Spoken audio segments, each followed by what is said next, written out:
Graça e paz da parte de Cristo. Me chamo Francisco. Eu gostaria de trazer um tema para vocês. Um tema que hoje ele não é mais falado. Ele foi esquecido ao longo das décadas. Esse tema ele era muito trabalhado dos anos 90 para trás. Porque dos anos 90 para frente, como eu disse, ele foi banido das igrejas, da mentalidade cristã. E eu queria meditar com vocês hoje sobre caráter cristão. Esse tema, ele era o fundamento da igreja, até os anos 90. Depois, não se ouve mais falar esse tema, essa expressão. Eu queria começar falando sobre caráter. O que seria caráter? Caráter é um conjunto de características e traços relativos à maneira de agir e reagir de um indivíduo ou de um grupo. Deu para entender o caráter? É a nossa forma de agir e reagir. O caráter de alguém através das suas ações e reações. Quando nós nos referimos a caráter cristão, eu não estou falando do caráter do crente. Nós temos uma interpretação talvez errada. Não. Caráter cristão quer dizer o caráter de Cristo. É por isso é dito caráter cristão. Não é o caráter do crente, é de Cristo. Ué, mas não é a mesma coisa? Não. Porque nós afirmamos sermos cristãos, mas estamos longe disso, muito distante. Então, a gente pode começar a vislumbrar a palavra e ter uma noção. Vamos lá? 2 Coríntios 5,17. Assim que, se alguém está em Cristo, nova criatura é. As coisas velhas já passaram. Eis que tudo se fez novo. Texto bonito que conhecemos, né? 1 Coríntios 5,17, esse texto ele é muito falado, porém não compreendido. Quando se fala de nova criatura, coisas velhas passaram, entendemos de pecado. Mas o Senhor está falando de caráter. As coisas velhas, ou seja, o caráter da velha criatura, o caráter do antigo pai. E eis que tudo se fez novo. Ou seja, o caráter da nova criatura, o caráter do novo pai. Primeiro temos que entender o que era estar em Cristo. A gente lê o texto, aquele que está em Cristo. O que é estar em Cristo? Primeiro tem que entender. E de uma forma simples, para que a gente possa entender essa expressão estar em Cristo, é estar no centro da vontade de Deus. Ou seja, viver a palavra na sua totalidade, é estar bem no centro da palavra. Então eu tenho que estar no centro da vontade de Deus. Isto é estar em Cristo. É viver a palavra na sua intensidade, na sua totalidade. Ok? Ou seja, terei que viver segundo a palavra. Já viu aquela expressão? Sou evangélico. O que é ser evangélico? Ser evangélico é viver segundo o evangelho. Caso contrário, não podemos afirmar que somos evangélicos.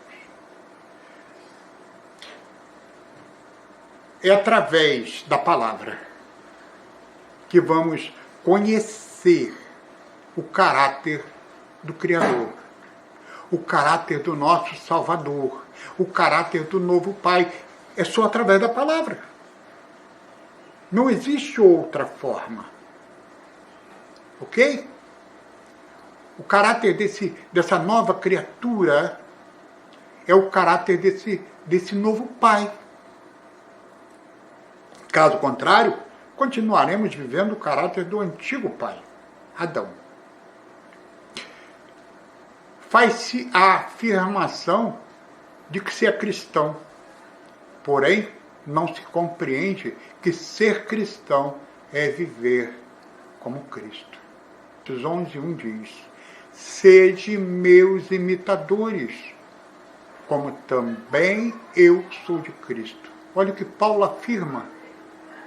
Ele está falando para os irmãos: sede meus imitadores, como eu sou de Cristo. A segurança de Paulo. Sabe por quê? Porque Paulo, ele vivia intensamente esse evangelho. Então, ele vivia o quê? O caráter de Cristo. Efésios 5:1 diz: sede, pois, imitadores de Deus, como filhos amados. Imitadores de Deus. Imitar. Imitar o quê? A forma de falar, de vestir? Não. A forma de agir e reagir. Olha aí o caráter. Quando a palavra diz imitador, ela se refere a caráter. E não na forma de se vestir, de falar, de carregar a Bíblia.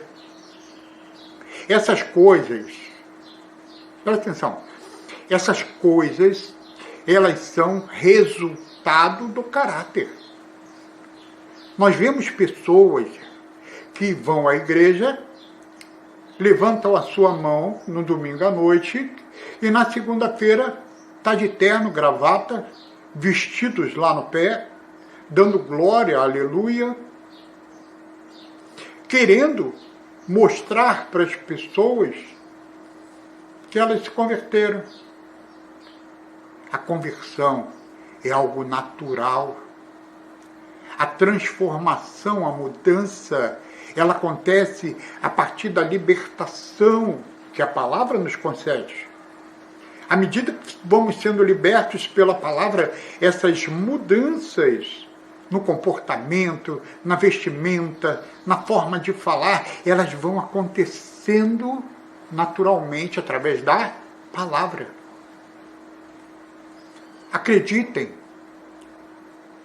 falamos coisas, usamos expressões que nem sequer entendemos o que estamos falando. Quando usamos a expressão aleluia, nós falamos porque ouvimos falar, mas nem sequer entendemos a expressão. E quando eu falo, eu estou falando de 90% da igreja. Então, vamos ver o caráter do homem natural. Porque a palavra de Deus ela vai falar sobre o homem natural, que nós, erradamente, chamamos de ímpio.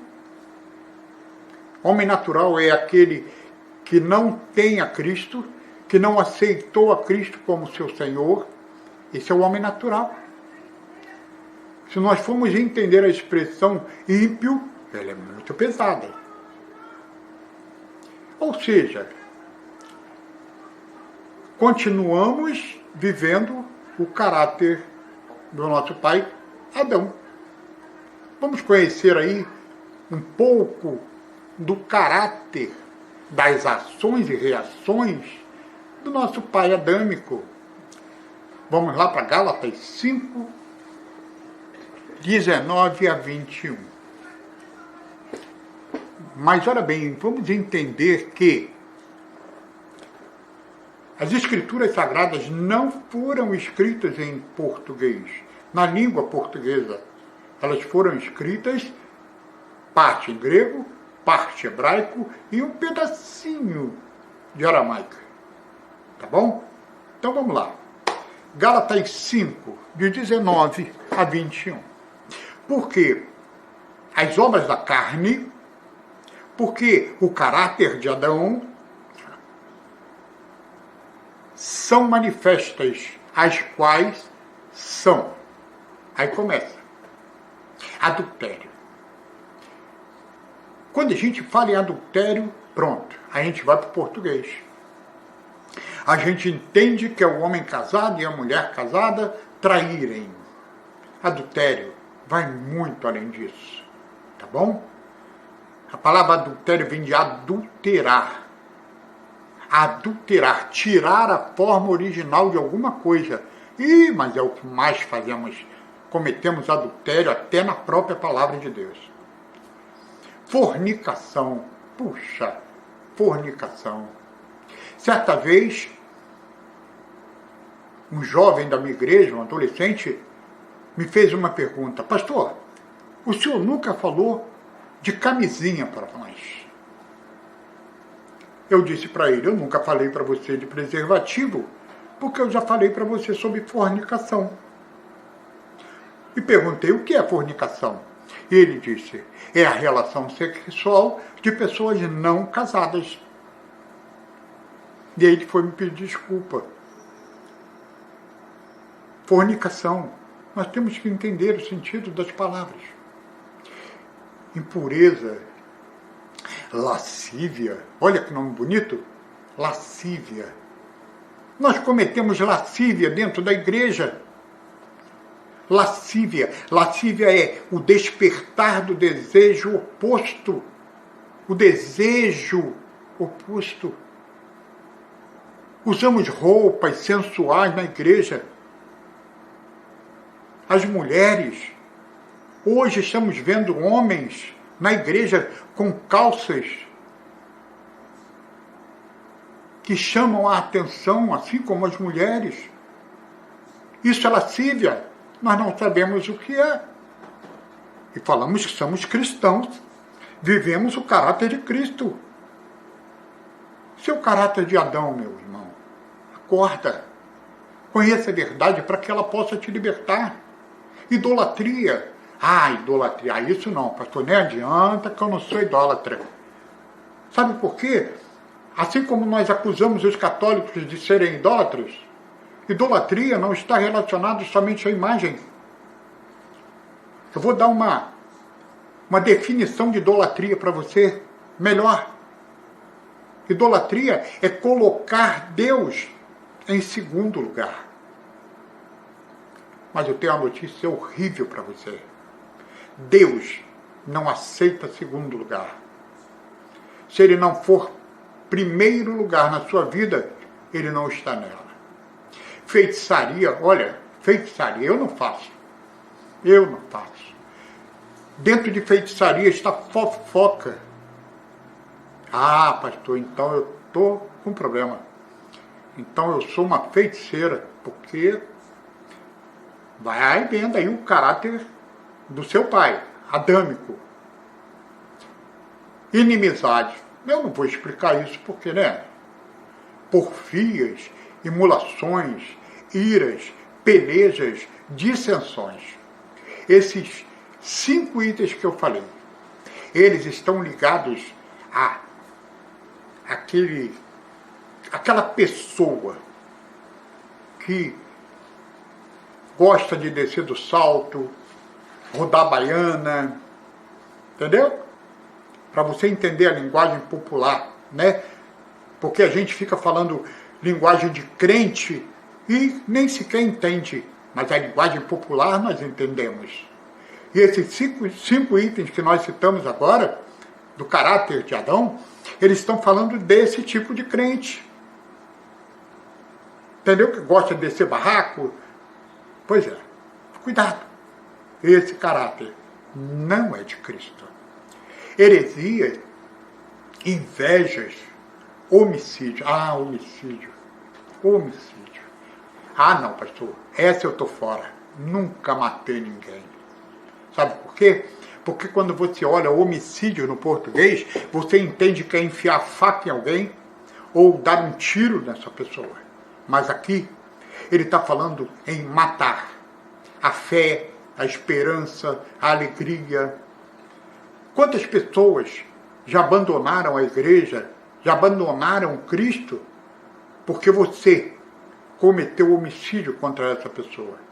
Pensa. Não, eu sou santo. Tem um filme muito antigo, que o tema desse filme era fé demais, cheira mal. Tem cuidado, irmão. Tem cuidado em bater no peito e ficar se declarando santo. Porque santo, como diz Isaías, santo, santo, santo é o Senhor. Nós estamos em busca dessa santidade. Santificação quer dizer desenvolver, buscar. Ok? Nós estamos em busca dessa santidade. Glutonarias e bebedices. Opa, eu não bebo. O que você não bebe? Cachaça? Não. O texto não está falando só disso. O texto está falando daquele crente que tem a geladeira cheia de Coca-Cola. Aquele crente que bebe e come em excesso. Esses dois itens que são citados, ele está falando sobre excesso. Todo excesso faz mal. Eu queria te falar uma coisa. Excesso de igreja faz mal, é prejudicial, é pecado. Muitas pessoas estão cativas em igrejas porque seus líderes colocam essas pessoas dentro de uma masmorra espiritual e elas ficam ali cativas. E aí, seu casamento começa a se deteriorar, o relacionamento com seus filhos, e depois nós queremos incomodar a Deus porque nossos filhos estão nas drogas, porque nossas filhas estão se prostituindo, estão grávidas. Mas Deus avisou. Irmão, para com isso, você é livre. Que homens estão colocando você dentro de um cativeiro. E ele continua dizendo,